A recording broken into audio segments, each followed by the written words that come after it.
বন্ধুরা, পড়াশোনা বাংলা চ্যানেলে তোমাদের সকলকে স্বাগত। অঙ্গনারী কর্মী এবং সহায়িকা পরীক্ষার জন্য যারা প্রিপারেশন করছো তাদের জন্য পরীক্ষার প্রস্তুতি নিয়ে চলে এসেছি। তো এটা আমাদের দেখতে পাচ্ছ সাধারণ জ্ঞান চলছে, সাধারণ জ্ঞান টপিক চলছে। তো সাধারণ জ্ঞানের আমরা মক টেস্ট নিচ্ছি। এটা আমাদের কিন্তু 24 নম্বর মক টেস্ট। এর আগে 23খানা মক টেস্ট আমরা নিয়ে নিয়েছি। তো যারা আগের মক টেস্টগুলো দাওনি তাদেরকে প্রত্যেকে বলবো আগের মক টেস্টগুলো দাও এবং নিজে দাও, নিজে চেষ্টা করো এবং প্রত্যেকে 18 থেকে 20 প্লাসের ওপরে স্কোর করার চেষ্টা করো। তোমরা সকলেই জানো, নতুন করে বলার কিছু নেই। প্রত্যেকটা ক্লাসেই আমি বারবার বলি যে সাধারণ জ্ঞান টপিকটা থেকে তোমাদের 20 নম্বর কিন্তু আসে। নাম্বারটা মোটেও কম নয়। তো ভালো করে একদম প্রত্যেকে পড়াশোনা করতে থাকো। এবং তোমাদের জন্য বলবো, দেখো দুটো স্টাডি মেটেরিয়ালস অ্যাভেলেবেল রয়েছে তোমাদের, জনস্বাস্থ্য, পুষ্টি এবং নারীর অবস্থানের উপর এই বইটা, এটা দেখতে পাচ্ছ। এবং তোমাদের যে কোশ্চেনগুলো আমি করাচ্ছি সেটা হচ্ছে জিকে মাস্টার বুক, এই বইটা থেকে 3000 প্লাস কোশ্চেন এখানে রয়েছে। এই 3000 প্লাস কোশ্চেন থেকে প্রতিদিন আমরা 25খানা করে কোশ্চেন মক টেস্টের আকারে করছি।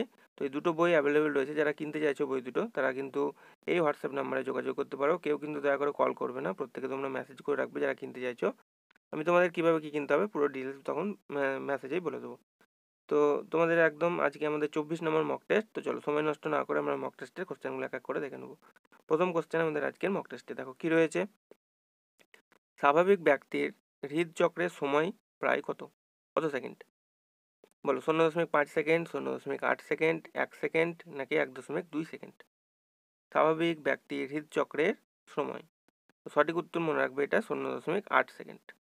অপশান বি হয়ে যাবে আমাদের সঠিক উত্তর। সেকেন্ড কোশ্চেন, 2 নম্বর কোশ্চেন। RH ফ্যাক্টর যে রোগ সৃষ্টি করে সেটি হচ্ছে কোনটা? AIDS, erythroblastosis, fetalis, Turner syndrome, নাকি সিকল সেল অ্যানিমিয়া? বলো, অ্যান্সার করো প্রত্যেকে, দেখি কি অ্যান্সার করতে পারে। RH ফ্যাক্টর যে রোগটি সৃষ্টি করে সেটা কোনটা?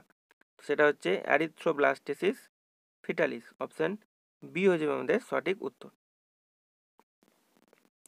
পরবর্তী প্রশ্ন, 3 নম্বর। যাহার সাহায্যে লোহিত কণিকার সংখ্যা নির্ণয় করা যায় সেটা হচ্ছে কোনটা?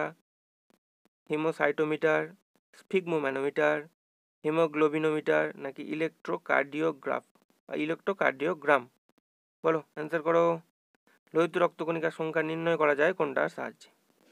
তো সঠিক উত্তর কী হবে? সঠিক উত্তর হয়ে যাবে হিমোসাইটোমিটারের সাহায্যে। অপশান এ হয়ে যাবে আমাদের সঠিক উত্তর।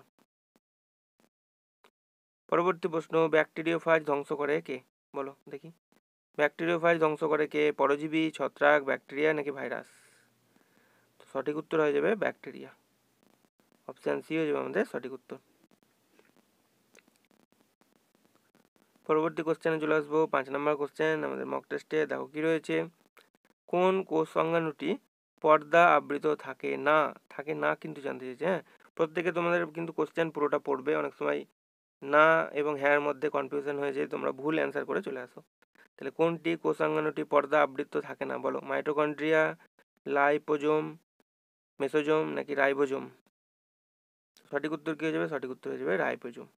এটা কোনো পর্দা আবৃত থাকে না। অপশান ডি হয়ে যাবে আমাদের সঠিক উত্তর। তারপরে কোশ্চেনটা প্রত্যেকে পারা উচিত, খুব ইম্পর্টেন্ট একটা কোশ্চেন। এডসের পুরো নাম বলে দাও, দেখি কে অ্যান্সার করতে পারে।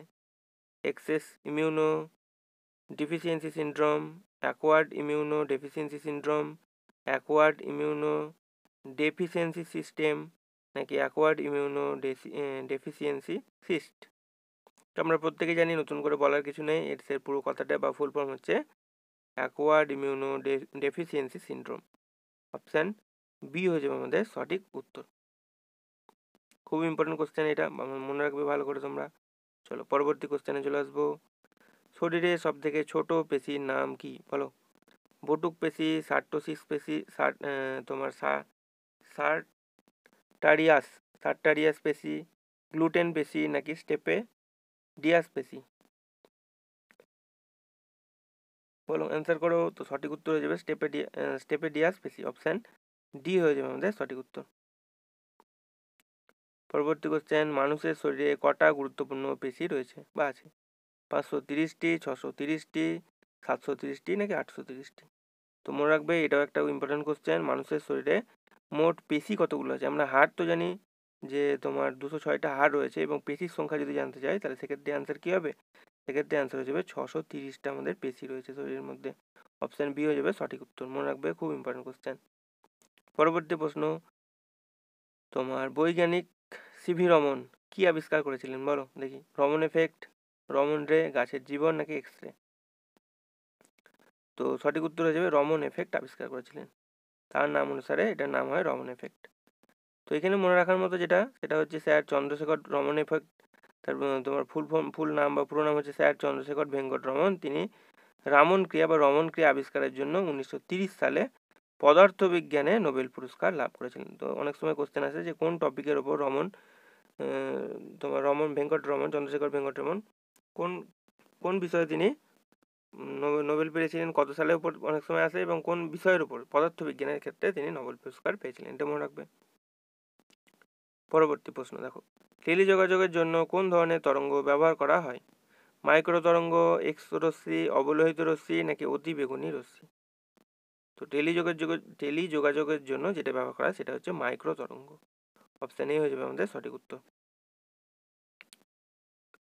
পরবর্তী প্রশ্ন খুব ইম্পর্টেন্ট, দেখো এই কোশ্চেনটা বিজ্ঞান থেকে কিন্তু খুব ইম্পর্টেন্ট এবং যে কোনো পরীক্ষায় বারবার ঘুরে ফিরে আসে। মনে রাখবে যে গাড়ির হেডলাইটে যে দর্পণ ব্যবহার করা হয় সেটা কোনটা? গোলাকার অবতল দর্পণ, অধিবৃত্তাকার অবতল দর্পণ, সমতল দর্পণ নাকি গোলাকার উত্তল দর্পণ? তো সঠিক উত্তর হয়ে যাবে অপশান বি, অধিবৃত্তাকার গোলাকার দর্পণ। অপশান বি হয়ে যাবে সঠিক উত্তর। তো এখানে এর সাথে যেটা মনে রাখবে, দেখো এক্সট্রা ডিটেলসে আমি এইটুকু যেটা বলছি সেটাকে একদম পুরো তোমরা নোট ডাউন করে রাখবে এবং মাথায় রাখবে, খাতায় নয় মাথায় রাখতে হবে। যানবাহনের হেডলাইটে অধিবৃত্তাকার অবতল দর্পণ ব্যবহার করা হয়ে থাকে, ঠিক আছে। গাড়ির ভিউ মিরর হিসেবে সাধারণত উত্তল দর্পণ ব্যবহার করা হয়ে থাকে এবং ডেন্টিস্টরা দাঁত ও মুখের অন্যান্য অংশ দেখতে অবতল আয়না বা অবতল দর্পণ ব্যবহার করে থাকেন। তাহলে দেখো আমাদের কোশ্চেনে কী ছিল? গাড়ির হেডলাইটে, তা যানবাহনের হেডলাইটে অধিবৃত্তাকার অবতল দর্পণ ব্যবহার করা হয়ে থাকে, তাহলে প্রথমটাই এটা হয়ে যাবে অ্যান্সার, ঠিক আছে। এই তিনটেই দেখবে ঘুরিয়ে ফিরে আসে, এর বাইরে অবতল বা উত্তল দর্পণ থেকে বা বিজ্ঞানের এই টপিকটা থেকে এই যেটা দর্পণ রিলেটেড এই বাইরে কিন্তু আর কোশ্চেন আসে না, সাধারণত এইগুলোই বারবার ঘুরিয়ে ফিরে বিভিন্ন পরীক্ষায় আসে। তো এইটুকু মুখস্থ করে নিলেই তোমাদের কিন্তু পরীক্ষায় তোমরা পেরে যাবে। নেক্সট প্রশ্ন দেখো আমাদের 12 নম্বর কি রয়েছে, যে তড়িৎ আধান পরিমাপ করা হয় কোন এককে? ওয়াট, অ্যাম্পিয়ার, ভোল্ট নাকি কুলম্ব? তো সঠিক উত্তর কী হবে? সঠিক উত্তর হয়ে যাবে কুলম্ব। অপশান ডি হয়ে যাবে আমাদের সঠিক উত্তর। এখানে দেখো এবার আমরা বিভিন্ন রাশির সিজিএস এবং এসআই একক সম্পর্কে একটু পড়ে নেবো।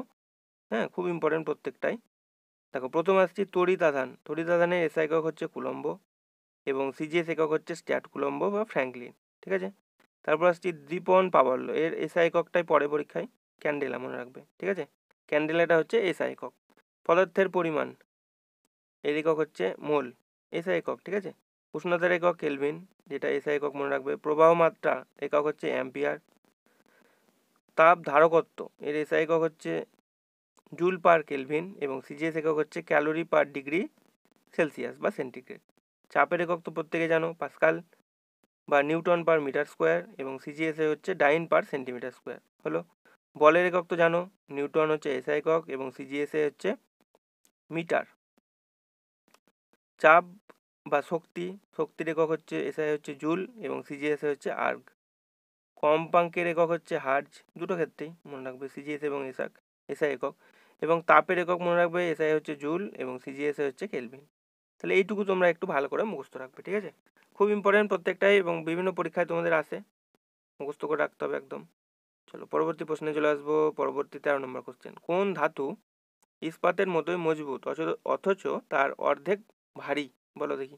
প্ল্যাটিনাম, টাইটানিয়াম, তামা নাকি অ্যালুমিনিয়াম? কোন ধাতুটি ইস্পাতের মতোই মজবুত অথচ ইস্পাতের থেকে অর্ধেক ভারী? তো সঠিক উত্তর হয়ে যাবে টাইটানিয়াম। যে ধাতুটা রয়েছে সেটা ইস্পাতের মতোই মজবুত অথচ তার অর্ধেক ভারী। অপশান বি হয়ে যাবে আমাদের সঠিক উত্তর। পরবর্তী প্রশ্ন, বৈদ্যুতিক বাতিতে কোন গ্যাস ভর্তি করা হয়? বৈদ্যুতিক বাতিতে বলো। আর্গন, কার্বন ডাইঅক্সাইড, নাইট্রোজেন নাকি অক্সিজেন? বলো, অ্যান্সার করো। তো সঠিক উত্তর কী হবে? সঠিক উত্তর হয়ে যাবে আর্গন। দেখো এটা একটু কনফিউশন কোশ্চেন, এরকম বেশিরভাগ ক্ষেত্রে হয় না। তো যেহেতু তোমাদের যদি এটা একটা কনফিউশন টাইপের কোশ্চেন, বলবো যে তোমাদের নাইট্রোজেন অথবা আর্গন দুটোই কিন্তু মনে রাখবে যে বৈদ্যুতিক বাতিতে যে গ্যাস দুটো ভরা থাকে সেটা নাইট্রোজেন এবং আর্গন দুটোই ভরা থাকে, ঠিক আছে। এবার অনেক সময় কি হয় পরীক্ষার সময় কিন্তু তোমাদের এরকম অপশান সাধারণত থাকে না, যাই হোক এই কোশ্চেনটা আছে কেন জানি না। তোমরা মুখস্থ রাখবে যে বৈদ্যুতিক বাতিতে সাধারণত আর্গন এবং নাইট্রোজেন দুটো গ্যাসই ভরা থাকে, ঠিক আছে। এটা কিন্তু অপশান দুটোই হবে, আর্গন এবং নাইট্রোজেন দুটোই হবে। তো দুটোই মনে রাখবে তোমাদের পরীক্ষায় যে বৈদ্যুতিক বাতিতে কোন গ্যাস ভরা থাকে। আমি বিভিন্ন পরীক্ষায় তোমাদের এক্সট্রা ডিটেলস আমি বারবার বলেছি যে তোমাদের হয়তো পরীক্ষায় অপশানে আর্গন থাকবে না হয় নাইট্রোজেন থাকবে, কখনোই কিন্তু দুটো অপশানে থাকবে না। তো যাই হোক এখানে যেখান থেকে আমি কোশ্চেনটা হয়তো নিয়েছিলাম সেখানে হয়তো বা ছিল, আমার ঠিক মনে পড়ছে না এই মুহূর্তে। তো তোমরা দুটো অ্যান্সারই মনে রাখবে, আর্গন এবং নাইট্রোজেন দুটোই থাকে, ঠিক আছে। এখানে দেখো মনে রাখবে যে বৈদ্যুতিক বাল্বের মধ্যে রাসায়নিকভাবে নিষ্ক্রিয় গ্যাস নাইট্রোজেন বা আর্গন, দেখো নাইট্রোজেন বা আর্গন থাকে, যার ফলে বাল্বের ফিলামেন্টে ব্যবহৃত টাংস্টেনের জারণ ঘটতে দেয় না, ঠিক আছে। তো নাইট্রোজেন এবং আর্গন দুটোই মনে রাখবে, এবং এর সাথে মনে রাখবে যে টাংস্টেন ধাতুর যেটা থাকে ফিলামেন্টে, সেটা কোন ধাতুর তৈরি, অনেক সময় কোশ্চেনে আসে, সেটা হচ্ছে টাংস্টেন, তার জারণ ঘটতে দেয় না, ঠিক আছে, এটাও মনে রাখবে। পরবর্তী কোশ্চেন দেখো, বর্ণালী পরিমাপক যন্ত্র কি?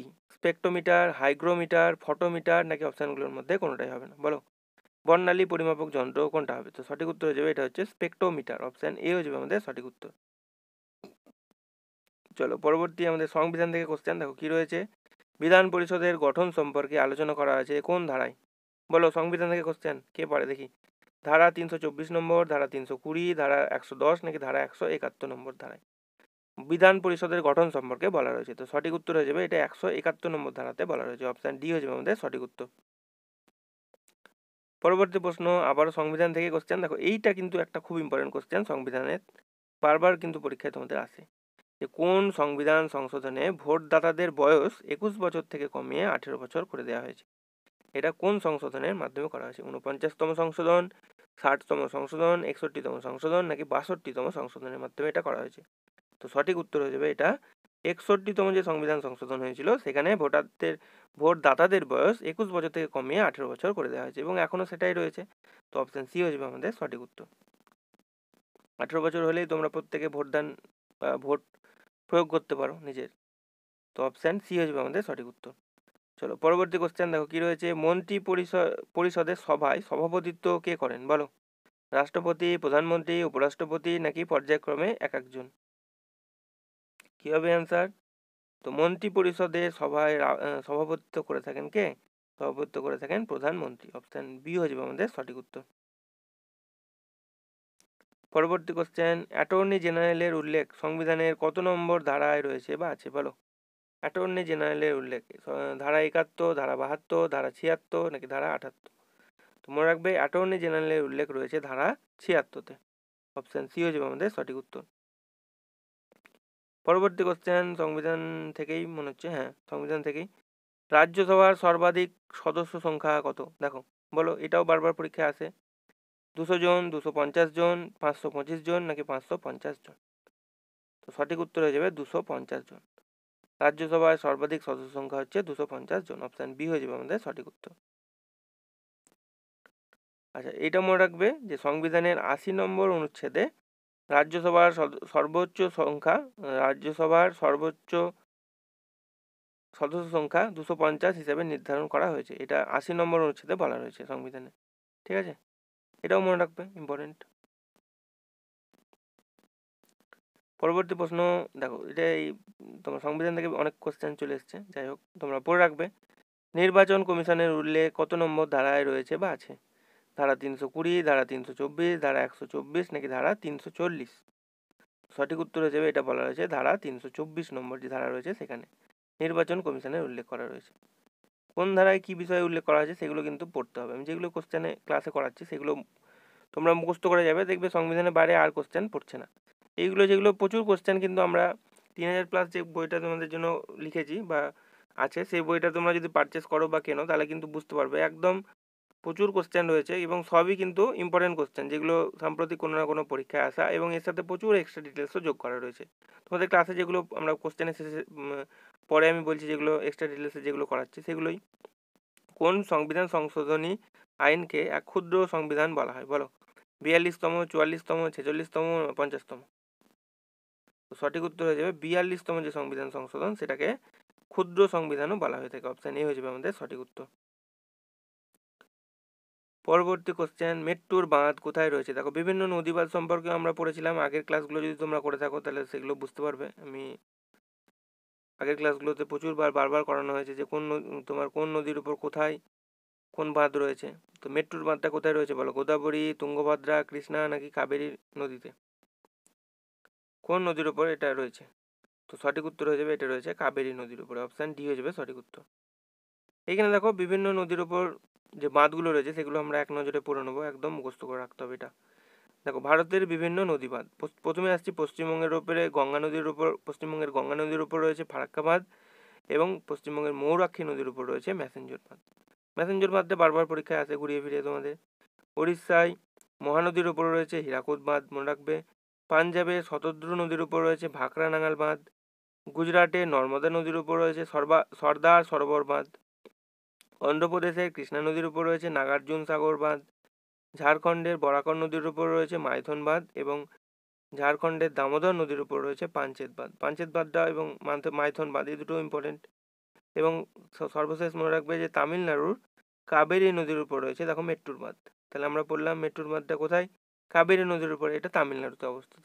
ঠিক আছে, তাহলে কোন নদীর উপর কোন বাঁধ একদম পুরো এক্সট্রা ডিটেলসে হয়ে গেল, পুরো মুখস্থ করে নেবে তোমরা। পরবর্তী প্রশ্ন, ভারতের মধ্যে সর্বাপেক্ষা শুষ্কতম স্থান কোনটি? জয়পুর, জয়সলমীর, চেরাপুঞ্জি নাকি বার্মার? তো সঠিক উত্তর কী হবে? সঠিক উত্তর হয়ে যাবে আমাদের জয়সলমীর। অপশান বি হয়ে যাবে আমাদের সঠিক উত্তর।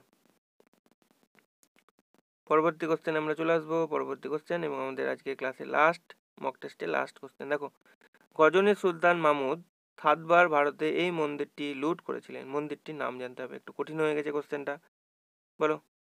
গজনীর সুলতান মাহমুদ সাতবার ভারতের এই মন্দিরটি লুট করেছিলেন, মন্দিরটার নাম? কৈলাস মন্দির, সোমনাথ মন্দির, খাজুরাহ মন্দির নাকি জগন্নাথ মন্দির? বলো। তো সঠিক উত্তর কী হবে? সঠিক উত্তর হয়ে যাবে সোমনাথ মন্দির। অপশান বি হয়ে যাবে আমাদের সঠিক উত্তর। এবার আমরা এখানে দেখো কোন নদীর উপর কোন মন্দির কোথায় অবস্থিত, এগুলো একটু মুখস্থ করে রাখতে হবে তোমাদের। এখান থেকেও কিন্তু কোশ্চেন আসে। প্রথম আসছি ভারতের বিভিন্ন স্থানে অবস্থিত মন্দির। দেখো, আঙ্কর ভাট মন্দির এটা অবস্থিত কম্বোডিয়াতে। কৈলাস রক্কাটা মন্দির এটা ইলোরায় অবস্থিত। খাজুরাহ মন্দির এটা মধ্যপ্রদেশে অবস্থিত। দিলওয়ারা মন্দির রাজস্থানে অবস্থিত। তাঞ্জাভুরের বৃহদীশ্বর মন্দির এটা তামিলনাড়ুতে অবস্থিত। তারপরে শবরীমালা মন্দির এটা কেরালায় অবস্থিত। মহাকাল মন্দির উজ্জয়িনীতে অবস্থিত। সোমনাথ মন্দির গুজরাটে অবস্থিত। দেখো, সোমনাথ মন্দির আমাদের কোশ্চেনে ছিল। কামাখ্যা মন্দির অসমে অবস্থিত, এবং এর সাথে মনে রাখবে তিরুপতি মন্দির এটা মধ্যপ্রদেশে অবস্থিত। লিঙ্গরাজ পুরী জগন্নাথ মন্দির উড়িষ্যায় অবস্থিত। বৃহত্তম রামায়ণ মন্দির এটা বিহারে অবস্থিত, এবং সর্বশেষ রাম মন্দির অযোধ্যায় উত্তরপ্রদেশে অবস্থিত। উত্তরপ্রদেশের অযোধ্যায় অবস্থিত রাম মন্দির। তাহলে এই যেটুকু বললাম আমরা এক্সট্রা ডিটেলসে, পুরো একদম তোমাদের মুখস্থ করে নিতে হবে। এখান থেকে দেখবে মন্দির রিলেটেড কোশ্চেন এলে পেরে যাবে তখন। তো বন্ধুরা, এই ছিল আমাদের 25খানা কোশ্চেন। যদি ভিডিওটি তোমাদের ভালো লেগে থাকে একটি লাইক করে দেবে, চ্যানেলে নতুন হয়ে থাকলে চ্যানেলটি সাবস্ক্রাইব করে নেবে, এবং ভিডিওটি তোমার বন্ধুদের সঙ্গে একটু শেয়ার করে দেবে। এবং যারা নিজে অ্যান্সার করলে 25খানার মধ্যে কতগুলো সঠিক হলো অবশ্যই একটু কমেন্ট সেকশনে জানিয়ে দেবে। তোমাদের বলে রাখি, তোমাদের সাধারণ জ্ঞান টপিকটা ছাড়াও তোমাদের জনস্বাস্থ্য, পুষ্টি, নারীর অবস্থানের উপর ক্লাস, রচনার ক্লাস, ইংরেজির ক্লাস, অঙ্কের ক্লাস, এবং রিসেন্ট তোমাদের যে জেলাগুলো থেকে পরীক্ষা হয়েছে তার একদম প্রিভিয়াস ইয়ার কোশ্চেন পেপার পুরো করে দিয়েছি। তোমরা চাইলে যারা একদম নতুন প্রিপারেশন করতে চাইছো, শুরু করেছো, তাদের জন্য বলবো যে প্রিভিয়াস ইয়ারের কোশ্চেন পেপারগুলো একবার চ্যানেলে প্লে লিস্টে পেয়ে যাবে, সেখান থেকে একবার দেখে নেবে। তাহলে কী হবে, তোমাদের একটা আইডিয়া হয়ে যাবে যে পরীক্ষায় কীরকম টাইপ, কোন টাইপের কোশ্চেন কীরকম টাইপ আসে। তো এই ছিল আজকের video. Thank you for watching this video.